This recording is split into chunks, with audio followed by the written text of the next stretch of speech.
We are continuing with our programs. Are we still excited to be here?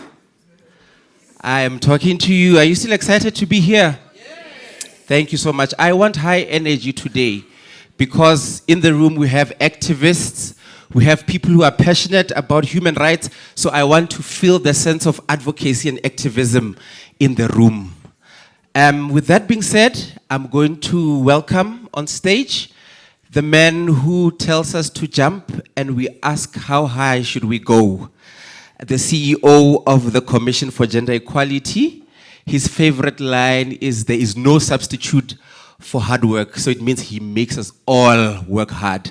The CEO of the Commission to do the purpose of the engagement.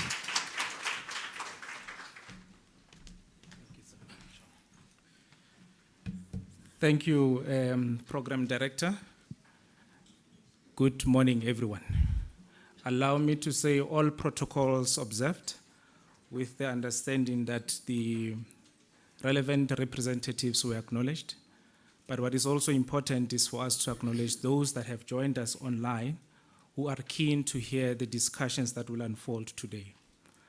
Ladies and gentlemen, we hold this conference in 2024 during a period where the statistics reflect that it will take about 300 years for us to address and eliminate child marriages globally. We come at a time when it is said that it will take about 286 years globally for us to eliminate gender discriminatory laws, globally speaking. We meet at a time where it is also said that it will take about 140 years globally for us to achieve equitable representation in the workplace. That says to us there's a journey for us to travel. But then we know that we have the Sustainable Development Goals of 2030 that channels countries, including South Africa, to attain gender equality by the year 2030. And we are 6 years away for the year 2030. Regionally, we have the 2063 agenda that says to us, we need an Africa that will not leave anyone behind on the basis of the agenda. The Agenda 2063 is very clear to say we need to strengthen the women's participation in the mainstream of the economy in all spheres of life. Where are we with that? And we bring it back home, we say domestically the country has the National Development Plan 2030, which has its vision to eradicate and eliminate poverty and inequality respectively. How far have we gone now that we are 6 years to 2030? The cardinal question therefore becomes to this conference as it is coming to discuss these issues. The current legal prescripts, the late jurisprudence, the frameworks, the plans and the measures, and the commitment itself.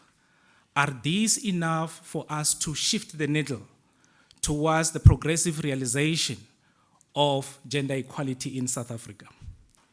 I asked this conference this question because of the continuous or the current wave of gender-based violence and femicide, which inhibits women to enjoy their basic rights that are guaranteed within the Constitution. I asked this question around whether we are shifting the needle because of the lack of equitable access to land in the country, where we see a specific gender excluded in terms of ownership. Equally, I posed this question because of the continued parental alienation that we see in different spheres of society, wherein children in the main are suffering because of parental alienation. Similarly, we see those who are failing to execute their responsibilities as parents towards child maintenance. How far are we getting as a country to really realize, progressively realize gender equality? But of course we know that the female genital mutilation is a phenomenon that we are also facing as a country.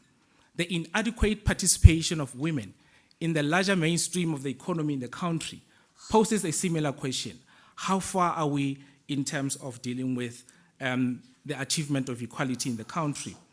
We know that we continue to see challenges where pregnant women in the country continues to struggle in terms of accessing basic healthcare services in the country, wherein there is sharing of beds by pregnant women, where ambulances are not utilized to render those basic services. Are we realizing gender equality in the country?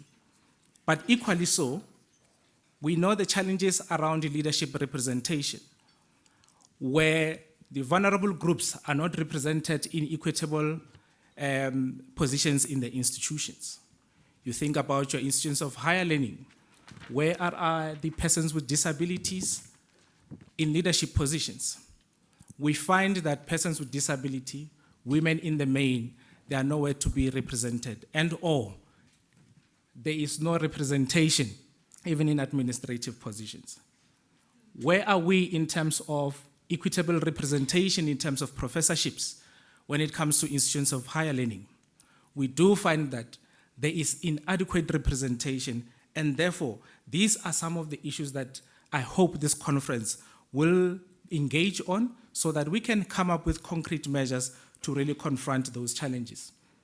The current wave of sexual harassment remains one of the barriers to the achievement of equity in the workplace.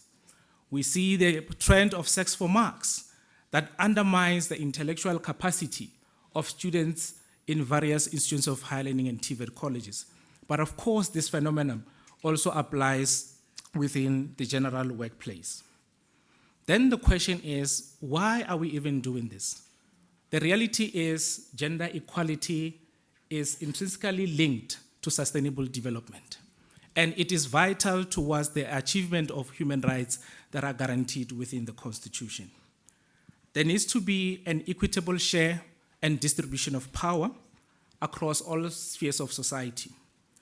There has to be equal opportunities in terms of finance so that they can assist through the starting or sustaining some of the businesses that we see, which we see as the Commission as one of the pivotal tools that will ensure that women in the main left destitution.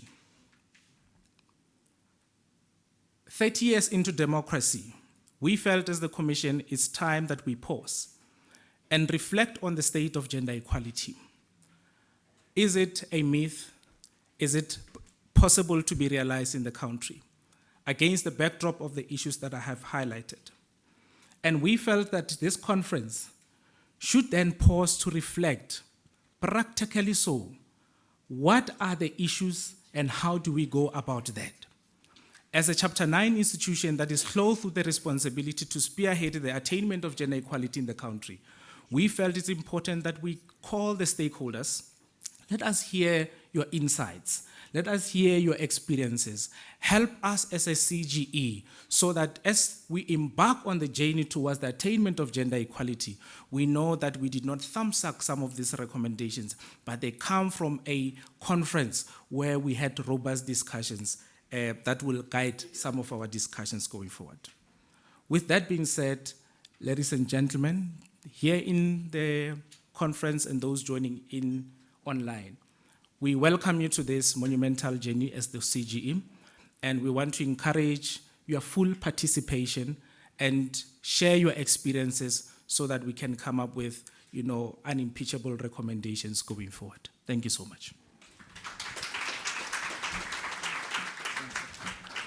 Thank you, CEO. Can we give him a round of applause again?